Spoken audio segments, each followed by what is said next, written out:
বিসমিল্লাহির রহমানির রহিম।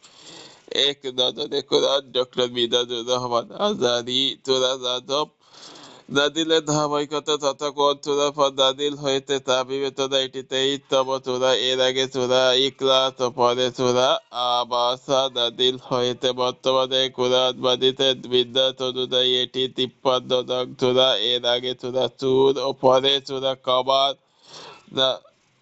মাক্কি যুগের মাঝামাঝিতে নাজিল হয়েছে আয়াত 62। সূরা নং 53 মাক্কি। নাজম শব্দত ধীরে ধীরে নাজিল হওয়া, আবার বিশেষত দাউদ হিসেবে এর অর্থ নক্ষত্র আকাশের তারা। সূরা 1 নং আয়াতে শব্দটি ব্যবহার করেছে, সেখান থেকে সূরাটির নাম হয়েছে নাজম। মেজাসিম কোরআন নাজিল প্রসঙ্গ আল্লাহ অবাধ্যতার পরিণতি মুশরিকদের সংশয়পূর্ণ মনোভাব। সূরা শুরু ও শেষ।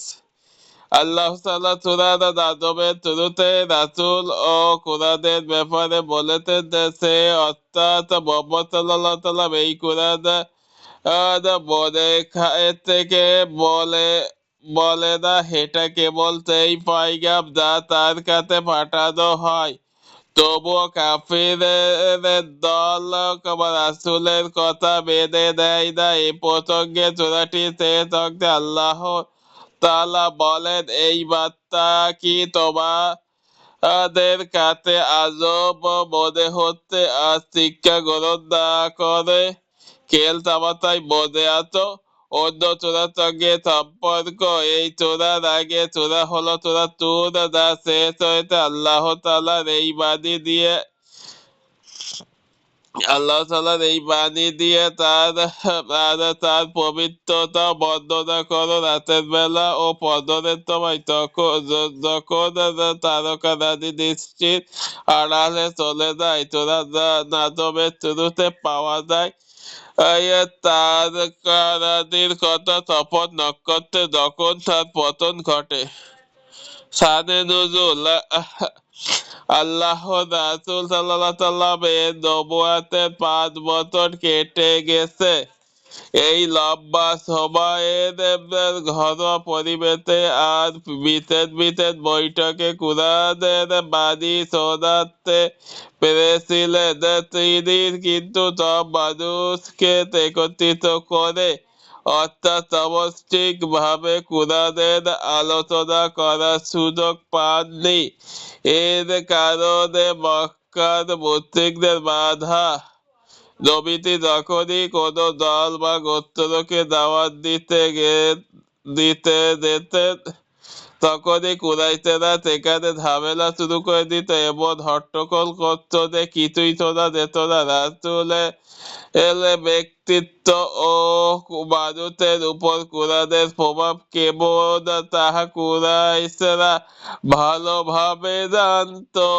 তাই তারা রাসূলকে পাগল, বিভ্রান্ত, পথভ্রষ্ট ইত্যাদি বলে বেড়াত। এরা এও দাবি করত এই কুরআন সে নিজে নিজে বানিয়ে বলেছে। যাই হোক, সেই বছর একটা সুযোগ এলো। একটি জনসমাবেশে নবীজি বক্তৃতা দেওয়ার সুযোগ পেলেন। এই সমাবেশে মুসলিম, কাফির সব ধরনের মানুষ উপস্থিত ছিল। তিনি এই সূরাটিকে বক্তার আকারে সকলের সামনে পেশ করলেন। এরপর যখন সাজদা আয়াত এলো তখন সাজদা করলেন। আর তার সাথে সাথে উপস্থিত মুসলিম কাফির সকলে একযোগে আল্লাহর উদ্দেশ্যে সাজদায় লুটিয়ে পড়ল। মূলত কাফিরদের এরকম নানামুখী বিরোধিতা আলোচনা দিয়েই এই সূরাটি নাযিল হয়েছে। ওরা কুরআন ও নবীজির বিষয়ে এই যে আচরণ ও নীতি অবলম্বন করেছিল, সেই নীতির সমালোচনা ও সে ব্যাপারে সাবধান করে দেওয়া হয়েছে। সেগমেন্ট মিরাজ মুশরিকদের মনগড়া বিধান, কুরআনের বৈচিত্র্য। মিরাজে গিয়ে রাসূল সাল্লাল্লাহু আলাইহি ওয়াসাল্লাম বড় বড় অনেক নিদর্শন দেখেছিলেন। তাহার চোখ ভুলে লোক ভুলে কিছু দেখে দিই আর তার উপর যে ওহি এসেছে সেটাও তার মন গড়া কিতাবটা সূরা শুরুতে আল্লাহ এসব কথা জানিয়ে দিলেন মুশরিকদের এর মন গড়া বিচার। মুশরিকরা নিজেদের জন্য মেয়ে সন্তান পছন্দ করে না, অথচ তারা দাবি করে ফেরেশতারা আল্লাহর মেয়ে। নাউজুবিল্লাহ। কোরআনের বৈশিষ্ট্য, আল্লাহ তাআলা আগেকার নবীদের উপর বেশ কতকগুলো কিতাব নাজিল করেছেন। সেই সকল কিতাবের সারাংশ হচ্ছে আল কোরআন। ফজিলত, ইবনে আব্বাস হতে বর্ণিত ও তিনি বলেন, একবার নবী সাল্লাল্লাহু আলাইহি ওয়াসাল্লাম সূরা নাজম তিলাওয়াতের পর সাজদা করেন, তখন তার সাথে সমস্ত মুসলিম, মুশরিক ও জিন ও ইনসান সবাই সাজদা করেছিল। বুখারী 1071। কওয়া বিবেক, আমাদের উচিত নম্রতার সাথে মনোযোগ দিয়ে কোরআন শোনা, তাহলে কোরআনের বাণী অন্তরে গভীর দাগ কাটবে এবং আত্মা জাগিয়ে তুলবে। সেন্ট্রাল থিম, একমাত্র আল্লাহর আনুগত্যের আহ্বান, রাসূলের সততা। আল্লাহ রাসূল সাল্লাল্লাহু আলাইহি ওয়াসাল্লাম কখনো গতিপথের ভিতর আল্লাহ রাসূল সাল্লাল্লাহু আলাইহি ওয়াসাল্লাম কখনো তাহার ব্যক্তিগত কোনো কথা কোরআনে ঢোকাননি। স্বয়ং আল্লাহ তাআলা এই সাক্ষী দিয়েছেন। দুই তিলকের সমালোচনা, মানুষ নিজেদের হাতে মূর্তি বানায়, ওগুলোর নাম রাখে, এরপর ওইগুলোর সামনে হামার মাথা ঠুকে এটা সেটা চাই। আল্লাহ দ্বারা এটা কিভাবে সম্ভব? মানুষের দ্বারা এটা কিভাবে সম্ভব? শাস্তি ও শিক্ষা অতীতে দ্বারা এই তিলকের আঁকড়ে ছিল তাদেরকে আল্লাহ ধ্বংস করে দিয়েছেন। এই ইতিহাস থেকে নিতে হবে শিক্ষা, ছাড়তে হবে তিলক। নত হওয়ার আদেশ, সূরাটি শেষ হয়েছে আল্লাহ সামনে মাথা দেওয়া বা সাজদা করার আদেশ প্রদানের মাধ্যমে। এতেই মিলবে মানুষের মুক্তি। ওভারভিউ 1 থেকে 4। আল্লাহর রাসূল পথভ্রষ্ট নন, তাই কোরআনের নামে নিজেদের কথা চালিয়ে দেবেন এমন চিন্তা কোনো সুযোগ নেই। 5 থেকে 18। প্রচন্ড শক্তিশালী ফেরেশতা জিবরাইল আলাইহিস সালাম ও রাসূলের কাছে ওহীর বাণী পৌঁছে দেন। রাসূলকে করানো হয় মিরাজ। 19 থেকে 23। মূর্তির ব্যাপারে মুশরিকদের চিন্তা ভাবনা খুবই উদ্ভট। মানুষের সবকিছু আল্লাহর নিয়ন্ত্রণে। আন্দাজ অনুমান দিয়ে জ্ঞানের কাজ হয় না। দুনিয়া লোভীদের এড়িয়ে চলতে হবে। 24 থেকে 30। 31 থেকে 32। পাপী ও নেককারদের প্রতিদান সম্পর্কে বর্ণনা দেওয়া হয়েছে। 33 থেকে 62। মুশরিকদের ধিক্কার দেওয়া হয়েছে। আল্লাহর একত্ববাদের প্রমাণস্বরূপ তার বার্তাগুলো তথ্যতা নিশ্চিত করা হয়েছে। কেস স্টাডিজ, তাকে তেকার প্রচন্ড শক্তিশালী ও সুঠামো দেহি এক ফেরেশতা। তাকে তেকায় প্রচন্ড শক্তিশালী সুঠামো দেহি এক ফেরেশতা।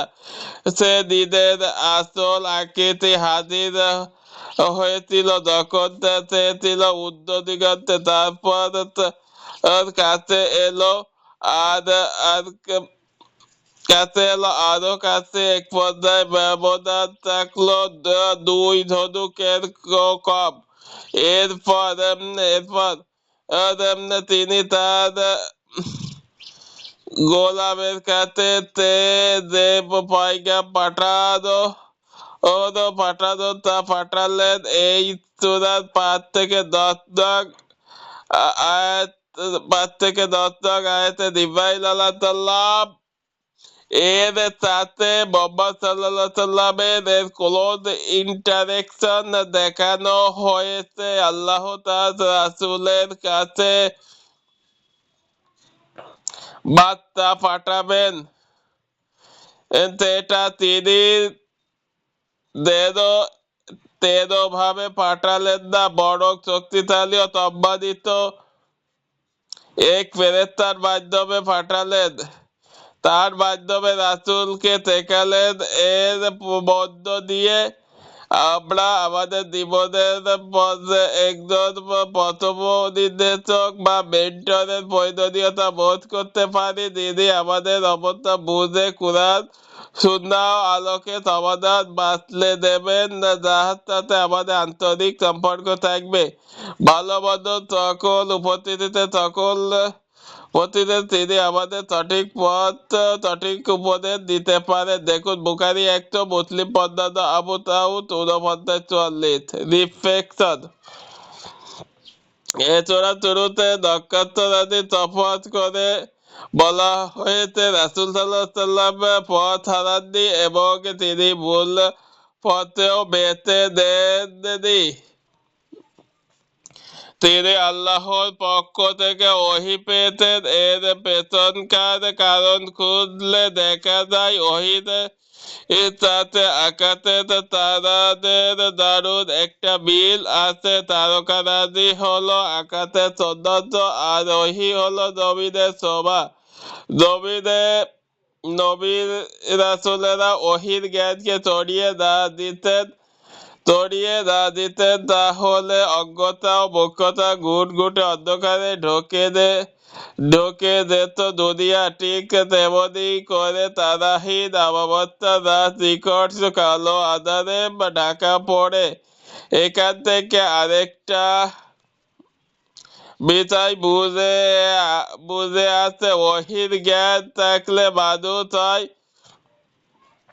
আলোকিত, আর ওহীর জ্ঞান শূন্য হলে মানুষ থাকে না, তা মানুষ হয়ে যায় পশুতুল্য বা তার চেয়ে জঘন্য। যেমনটি আমরা কোরআনের অন্য সূরাতে দেখতে পাই, যেমন সূরা আরাফের একটা উদাহরণ এবং সূরা ফুরকানের 44 নং আয়াতে। দেখুন তাফসীর 318।